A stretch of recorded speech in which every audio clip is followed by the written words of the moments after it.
The sunlight hit my apartment just right, glinting off the gold frame of the photograph on my desk.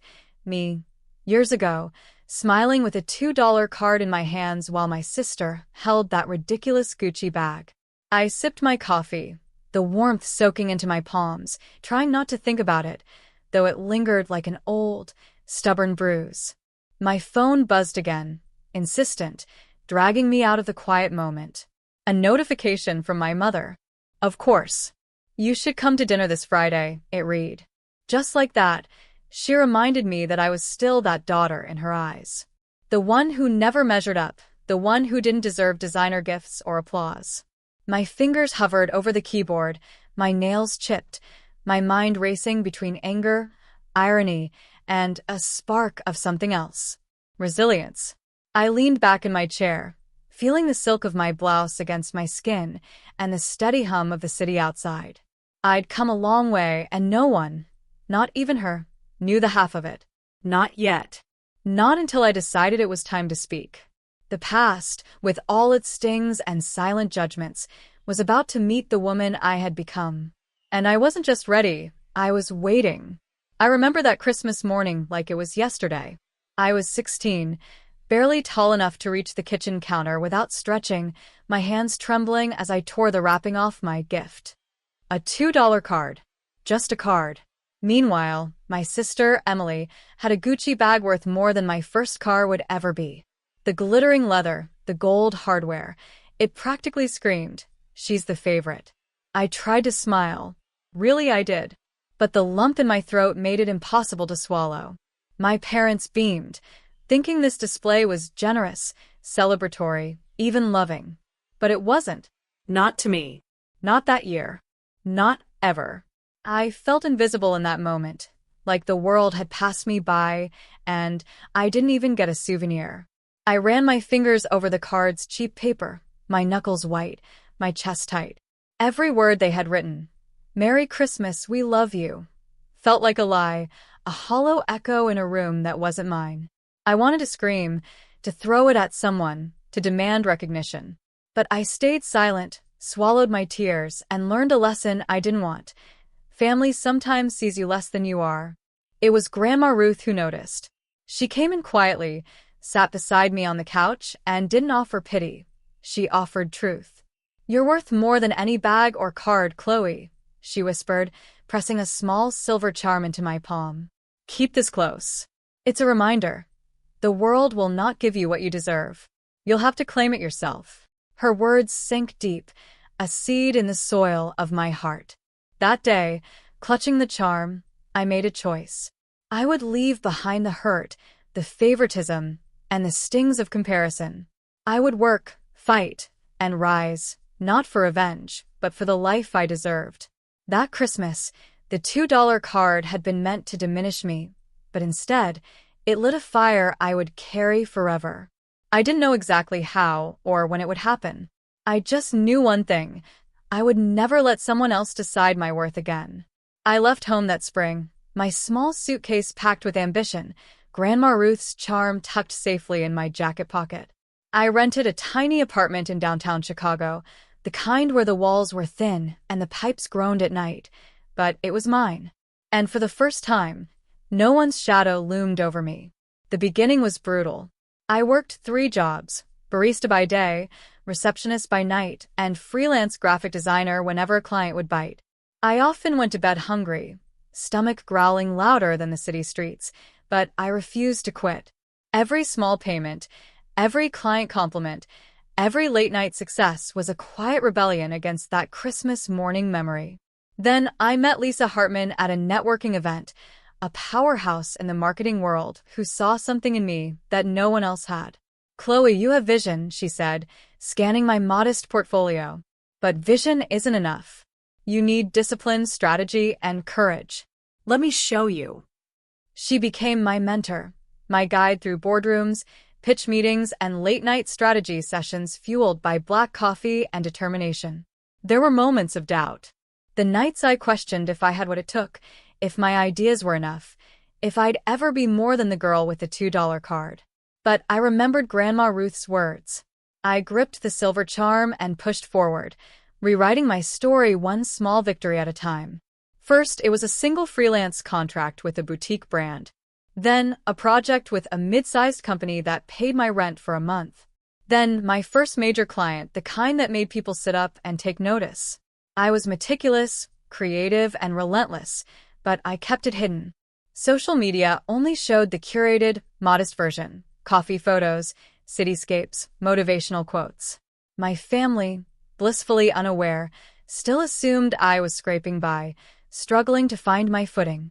Slowly, Chloe from the $2 card became Chloe, the entrepreneur. I rented a proper studio, hired my first assistant, and expanded my small brand into something tangible, profitable, and respected. The city started to recognize me, my work, my name. And yet I never told them. Not yet. Every time I received a paycheck that made my heart skip, every email praising my campaign, every handshake sealing a deal, I smiled privately. I was winning quietly, building a life that no designer bag could define. That little silver charm rested on my desk every morning, a constant reminder. I earned this. Every ounce of success was mine, not given, not inherited, but claimed. And with each passing day, the memory of that Christmas, Emily's bag, my $2 card, faded from bitter pain into fuel, propelling me forward. I was no longer the girl who felt invisible. I was Chloe, independent, strong, unstoppable. And soon, very soon, the world, including my family, would see it. I hadn't seen my parents and Emily in over 5 years.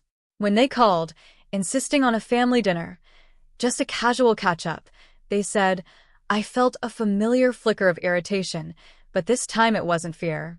I wasn't the same girl who cradled a $2 card and swallowed tears. I was Chloe, and Chloe had a plan.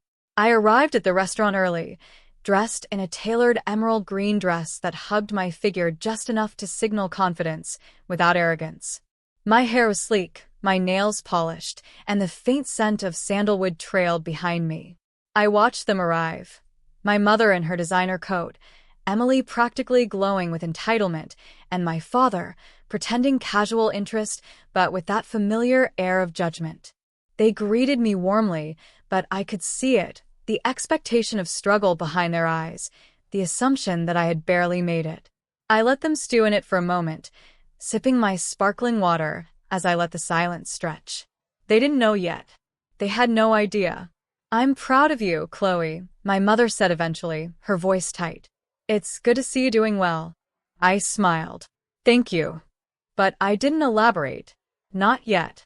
I waited until the check arrived, the conversation casually drifting to Emily's recent purchases, her new bag, the house renovations.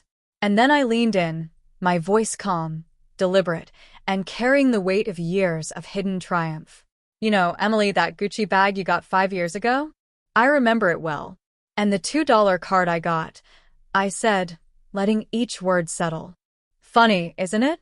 How the world sometimes tries to define our worth with money or brands. They blinked. The restaurant seemed quieter, the city noise distant. I started my own company right after I left home. I built it from scratch. I have multiple offices across the country, high-profile clients, and a net worth that, well, it might even surprise you.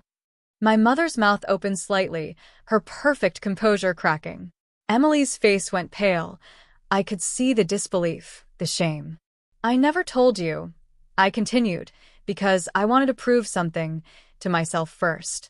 Not for applause, not for recognition from the people who couldn't see my value back then.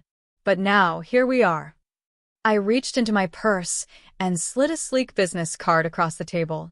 It had my logo, my name, and the title, CEO. I watched as Emily's hands shook slightly while picking it up. My mother's fingers trembled as she read the text. Chloe, this is... Emily's voice faltered, words failing her. Yes, I said softly, leaning back, letting the moment linger. This is me. Not struggling. Not invisible. Not the girl with the $2 card. This is the woman you underestimated. The shock, the guilt, the disbelief. It was tangible. My parents avoided my gaze, but I didn't care. I had claimed my victory years ago, quietly, patiently, deliberately. And now they finally had to see it with no distractions, no excuses. For the first time in my life, I felt complete power, not in revenge, but in truth. I leaned back in my chair, letting the tension settle. Their shock had been deliciously palpable, but I didn't intend to gloat. I had more important work, establishing boundaries and reclaiming respect.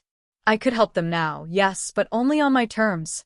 Here's the thing, I began, my voice calm but unwavering. I can't change the past. I can't rewrite how you made me feel when I was younger. But I can influence the future, and if you want to be part of mine, there are conditions. My mother shifted uncomfortably, Emily fidgeted, and my father's pride bristled. But I didn't falter. I was firm, yet compassionate. Mom, you need to see people equally, not through favoritism or status symbols. Start by acknowledging Emily's privileges and my accomplishments, without comparison.